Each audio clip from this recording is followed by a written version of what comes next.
അപ്പോൾ നമുക്ക് ലാസ്റ്റ് ക്ലാസ്സിലെ ഹോംവർക്കിലേക്ക് ഒന്ന് നോക്കാം. സോ നമ്മുടെ പാർട്ട് 2 വീഡിയോ ആണ് പെരിമീറ്റർ ആൻഡ് ഏരിയയുടെ. സോ നമ്മുടെ ക്വസ്റ്റ്യൻ ഇതായിരുന്നു. സോ ഇത് എന്താണ് question?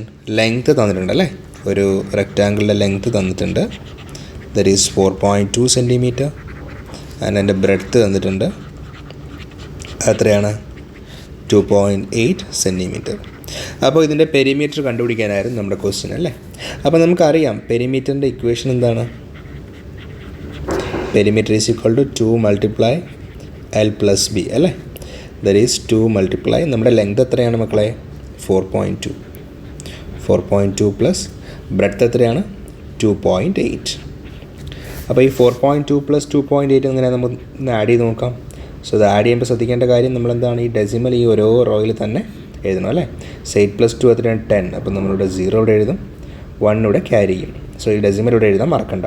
Okay, 4 plus 2 6, 6 plus 1 yes it's 7, 7.0 that is 7. Okay, that is what 2 into 7, 2 into 7 എത്രയാണ് മക്കളെ? 14 സെൻറ്റിമീറ്റർ. അപ്പോൾ നമ്മുടെ റെക്റ്റാങ്കിളിൻ്റെ പെരിമീറ്റർ ആയല്ലോ അല്ലേ. യെസ്. ഓക്കെ, അപ്പോൾ നമുക്കിനി റെക്റ്റാങ്കിളിൻ്റെ തന്നെ ഏരിയയും കൂടെ നോക്കാം. Area of A rectangle.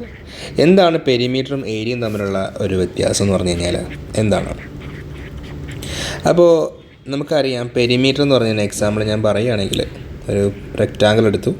ആ റെക്റ്റാങ്കിളിൻ്റെ ലെങ്ത്ത് 4 സെൻറ്റിമീറ്റർ, അതിൻ്റെ ബ്രെഡ്ത്ത് 2 സെൻറ്റിമീറ്റർ. അപ്പോൾ ഇത് 4 ആണ്, ഇതും 4 ആയിരിക്കും അല്ലേ. ഇത് 4 ആണ്, ഇത് 2 ആണ്, ഇതും 2 ആയിരിക്കും. സോ ഒരു സിമ്പിൾ എക്സാമ്പിൾ പറയുകയാണെങ്കിൽ ഒരാൾ ഒരു റെക്റ്റാങ്കുലർ ഗ്രൗണ്ടിന് ചുറ്റാകെ ഇങ്ങനെ നടന്ന് പോവുകയാണെങ്കിൽ, നടന്ന് പോയതാ ഇതുപോലെ ഇങ്ങനെ വന്ന് ഇതാ തിരിച്ച് ഇവിടെ എത്തിയെങ്കിൽ അയാൾ ടോട്ടൽ സഞ്ചരിച്ച ദൂരമാണ് നമ്മുടെ എന്ത് പറയുന്നത് മക്കളെ? നമ്മുടെ പെരിമീറ്റർ എന്ന് പറയുന്നത്. ഓക്കെ, സോ പെരിമീറ്റർ ഇവിടെ എത്രയായിരിക്കും? ഇവിടുത്തെ പെരിമീറ്റർ എന്ന് പറഞ്ഞു കഴിഞ്ഞാൽ 4 പ്ലസ് 2 പ്ലസ് 4 പ്ലസ് 2 അല്ലേ. That is 12 centimetre. ഇവിടെ എന്താണ് ഏരിയ എന്ന് പറഞ്ഞു കഴിഞ്ഞാൽ? ഏരിയ എന്ന് പറഞ്ഞു കഴിഞ്ഞാൽ വേറൊന്നുമല്ല. ഇപ്പം നമ്മൾ ഈ സെയിം ഗ്രൗണ്ട് തന്നെ നമ്മൾ ഇൻ്റർലോക്ക് ഇടാമെന്ന് വിചാരിച്ചു. സോ ഇൻ്റർലോക്ക് ഇടണമെങ്കിൽ നമുക്ക് എത്ര കട്ട വേണം, ഇതെങ്ങനെല്ലാം കാൽക്കുലേറ്റ് ചെയ്യാൻ നമുക്ക് എന്ത് വേണം? ദാ ഈ ഒരു പാർട്ടിൻ്റെ ഏരിയ എന്ന് പറയും. ഓക്കെ, സോ നമ്മളിവിടെ കണ്ടുപിടിക്കാൻ പോകുന്നതാണ് അതിൻ്റെ ഏരിയ. ഓക്കെ, സോ ഏരിയ കണ്ടുപിടിക്കാൻ നമ്മുടെ റെക്റ്റാങ്കിൾ ഒരു ഇക്വേഷൻ ഉണ്ട്. So area of A rectangle എന്ന് പറഞ്ഞാൽ എന്താണ്? Equation is L into B. അതെന്താണ്? L into B means what? Length into breadth. Okay, അപ്പം നമുക്ക് ഈ ഒരു സെയിം ക്വസ്റ്റ്യൻ്റെ ഏരിയ ഒന്ന് കണ്ടുപിടിച്ച് നോക്കിയാലോ മക്കളെ. സോ ഇവിടെ ഏരിയ എന്തായിരിക്കും? Area is equal to L into B. That is ഇവിടെ എന്താ L? 4 സെൻറ്റിമീറ്റർ മൾട്ടിപ്ലൈ ബ്രെഡ്ത്ത് എത്രയാ? 2 സെൻറ്റിമീറ്റർ. 4 ഇൻറ്റു 2 എത്രയാണ് മക്കളെ? 8. സെൻറ്റിമീറ്റർ എത്രയാ? Centimetre square. സോ ഇവിടെ ഒരു വലിയൊരു ഡിഫറൻസ് വരുന്നുണ്ട്. നമ്മളിവിടെ 8 സെൻറ്റിമീറ്റർ എന്നല്ല 8 സെൻറ്റിമീറ്റർ സ്ക്വയർ എന്നാണ് എഴുതിയിരിക്കുന്നത് അല്ലേ. യെസ്. സോ എന്തുകൊണ്ട് ഇവിടെ സ്ക്വയർ വന്നു? കാരണം ഇവിടെ സെൻറ്റിമീറ്റർ മൾട്ടിപ്ലൈ സെൻറ്റിമീറ്ററാണ്. അപ്പോൾ നമ്മൾ ശ്രദ്ധിക്കേണ്ട ഒരു കാര്യം, നമ്മുടെ ആൻസറിൽ സെൻറ്റിമീറ്റർ സ്ക്വയർ എന്ന് തന്നെ എഴുതണം. But if you write 8 centimetre എന്ന് എഴുതി കഴിഞ്ഞാൽ അത് റോങ് ആണ് കേട്ടോ. ഓക്കെ, സോ ഈ ഒരു കാര്യം ശ്രദ്ധിക്കുക. അപ്പോൾ ഒരു ക്വസ്റ്റ്യൻ നിങ്ങൾക്ക് ചെയ്യാനായിട്ട് ഞാൻ തരാം. ക്വസ്റ്റ്യൻ ഇതാണ്. ഒരു റെക്റ്റാങ്കിൾ നമ്മുടെ കയ്യിലുണ്ട്. ഈ റെക്റ്റാങ്കിളിൻ്റെ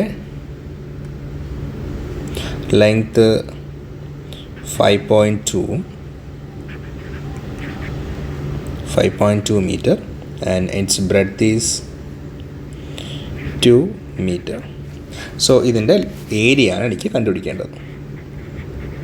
ഓക്കെ, സോ വീഡിയോ പോസ് ചെയ്തിട്ട് എല്ലാവരും ഒന്ന് ചെയ്ത് നോക്കുക. ഓക്കെ, ഇപ്പോൾ ആൻസേഴ്സ് കിട്ടിയെന്ന് വിശ്വസിക്കുന്നു. ഓക്കെ, അപ്പോൾ നമ്മുടെ ഇക്വേഷൻ എന്താണ്? L ഇൻറ്റു ബി എന്നാണ് അല്ലേ, ലെങ്ത് ഇൻറ്റു ബ്രെഡ്ത്ത്. അതായത് എന്താണ്? 5.2 മൾട്ടിപ്ലൈ 2. അപ്പോൾ ഡെസിമൽ നമ്പർ എങ്ങനെയാണ് മൾട്ടിപ്ലൈ? നമ്മളെന്ത് ചെയ്യാം? നമുക്ക് 52 5.2 എന്നുണ്ട് 52 എന്ന് തന്നെ എടുക്കാം. എന്നിട്ട് എന്ത് ചെയ്യുക? 2 കൊണ്ട് മൾട്ടിപ്ലൈ ചെയ്യുക. So you will get 104. അപ്പോൾ നമ്മുടെ ഡെസിമലായിട്ട് എത്ര നമ്പർ ഉണ്ടായിരുന്നു ഇവിടെ? 1 നമ്പർ അല്ലേ. അപ്പോൾ നമ്മൾ എന്ത് ചെയ്യുക? നമ്മുടെ ആൻസറിൽ നമ്മൾ എന്ത് ചെയ്യണം? ഒരു പോയിൻ്റ് ജസ്റ്റ് ഇങ്ങോട്ടേക്ക് ഇടാം. ഓക്കെ, അപ്പോൾ നമുക്ക് എന്ത് കിട്ടും? ഇറ്റ്സ് 10.4. ഓക്കെ, 10.4 എന്താണ് ഇവിടെ യൂണിറ്റ്? സെൻറ്റിമീറ്റർ സ്ക്വയർ ആണോ? അല്ല. ഇവിടെ ശ്രദ്ധിക്കണം, ഇവിടെ നമ്മുടെ ക്വസ്റ്റ്യനിലെ മീറ്ററാണ് തന്നിരിക്കുന്നത് അല്ലേ. അപ്പോൾ നമ്മൾ എന്ത് ചെയ്യുക? ഇതിനെ മീറ്റർ സ്ക്വയർ എന്ന് തന്നെ ആഡ് ചെയ്യണം. ഓക്കെ, സോ അടുത്ത ക്ലാസ്സിനൊരു ഹോംവർക്കായിട്ട് നമ്മുടെ പാർട്ട് 3 വരുന്നതായിരിക്കും. സോ അതിന് നിങ്ങൾ ഹോംവർക്കായിട്ട് ചെയ്യേണ്ട കുറച്ച് ക്വസ്റ്റ്യൻസ് ഞാനിപ്പോൾ വായിക്കാം. സോ ഒരു റെക്റ്റാങ്കിൾ ഉണ്ട്. ആ റെക്റ്റാങ്കിളിൻ്റെ ലെങ്ത് എന്ന് പറഞ്ഞു കഴിഞ്ഞാൽ 3.8 സെൻറ്റിമീറ്ററും ബ്രെഡ്ത്ത് 1.4 സെൻറ്റിമീറ്ററുമാണ്. സോ നിങ്ങൾക്കുള്ള ക്വസ്റ്റ്യൻസ് എന്ന് പറഞ്ഞാൽ find perimeter, then find it's area, find area. So ഈ ഏരിയയും പെരിമീറ്ററും കണ്ടുപിടിച്ചിട്ട് നിങ്ങൾ എന്ത് ചെയ്യുക? ഈ വീഡിയോയുടെ കമൻ്റായിട്ട് ഇടുക. നമ്മൾ വേറൊരു വീഡിയോ ആയിട്ട് പാർട്ട് 3 ആയിട്ട് വരുന്നതായിരിക്കും. Okay, by.